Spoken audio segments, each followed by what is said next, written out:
the need is immediate because lack of this kind of equitable outcomes planning in the past. And so there's definitely an immediate need, like an infusion of capital to get housing started now. Hey y'all, Corey here from Grow Ensemble. In this video, we're addressing the question, how to fix the housing crisis. To do so, we'll hear from Anyeley Hallova, the founder of Adre, an equity-centered real estate development firm based in Portland, Oregon. Anyele is an equity and sustainability-focused real estate developer with over 18 years of experience in all kinds of projects, from mixed-use developments to office headquarters for nonprofits. Anyele has degrees from Harvard, MIT, and Cornell, and we recorded a full interview on how we could revolutionize real estate development for the better, which you can find linked below.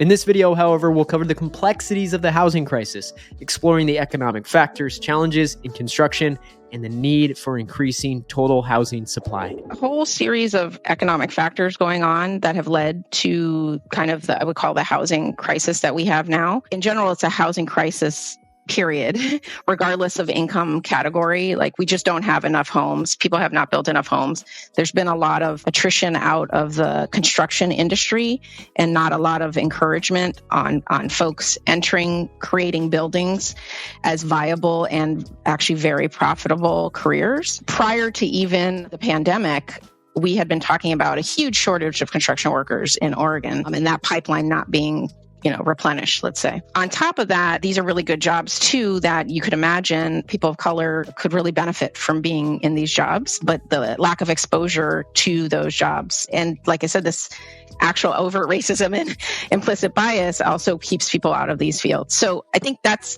happening regardless and is not necessarily related to climate change or directly related to discrimination. It's just happening. I think on top of that, when we are able to make homes, most of them are at market rate because they're new construction, and those are the most expensive when you create them new. It's over time, the more housing that you make, over time that becomes affordable. So really, this is the one thing people don't get right about development or this issue, is that you need housing supply at all the price points. A lot of times people see what they call luxury housing as somehow taking away from affordable housing, when if you don't provide that, in quotation marks, I don't like the word, but in quotation marks, luxury housing, essentially those folks can then buy housing that's cheaper, which then pushes those folks out to buy housing that's cheaper and kind of creates a huge housing shortage in that way. So the most important thing right now in the United States is to increase in Oregon is to increase housing supply, period, because that is our long-term affordability. There also is a problem that we need immediate affordability also. And so it doesn't happen on the market by the market itself. It just can't. And so that's where we need government support, a lot of government support to kind of fund those affordable housing to make that happen. What's happening in all major cities, including Portland, is really as certain areas of the city become more attractive / we have this housing crisis, people move into the areas that they can afford, and essentially that eventually pushes out the folks that can't afford to stay. So some of the stuff that we're doing at the state of Oregon, and then there's a conversation about then how do you tackle that issue? And so some folks who are in the know about how the housing cycle works and supply and demand are like, we need to increase housing, for all. But if you don't pay attention to gentrification, that could be a bad thing, right? On the flip side, if you say, we don't want gentrification, don't make any buildings, you're essentially exacerbating and creating a actually more vicious cycle of lack of affordable housing. And so the work that we're looking at the state, when I was talking about the housing policy, is really saying, how can you encourage housing production, right? What are the tools, mechanisms, incentives, all the things to increase housing production, while also creating tools that help to mitigate displacement and gentrification. And so instead of, like you said, after the fact going, oh, whoops, we're in this problem, forecasting, if we have a lot of development in this area, there may be gentrification caused.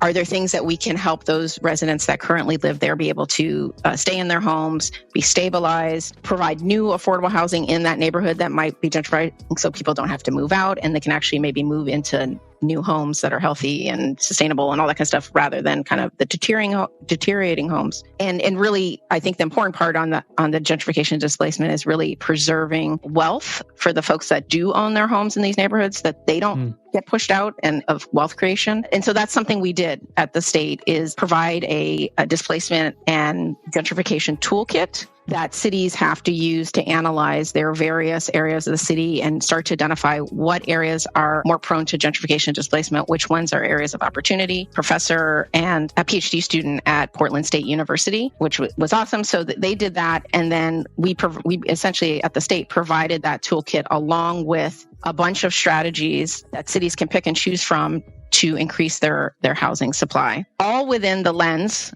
which I would say hasn't happened until now, of equitable outcomes. And so when you do this, starting to identify what are the various price points of need in your city, right, of affordability, and then how do these tools actually try to increase affordability at those various price points, especially for marginalized communities or communities of color or rural communities and folks that have been neglected in the past. That all happened in 2020 in Portland. So you can imagine that's my free time. That's my side gig. Hugely important. I believe every city in the United States and every state has this issue, and Oregon is one of the first to sort of tackle it on a statewide level. And we're going to start to see hopefully the outcomes of that. I think the thing that people don't appreciate is a lot of these things are long range planning. And like you said, that takes time. And then the need is immediate because of, I would say, lack of this kind of equitable outcomes planning in the past.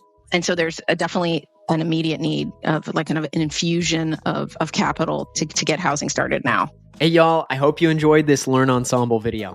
If you want to learn more about Audrey and Anyeley Hallova's work around equity-centered development, you can check out our full interview linked below.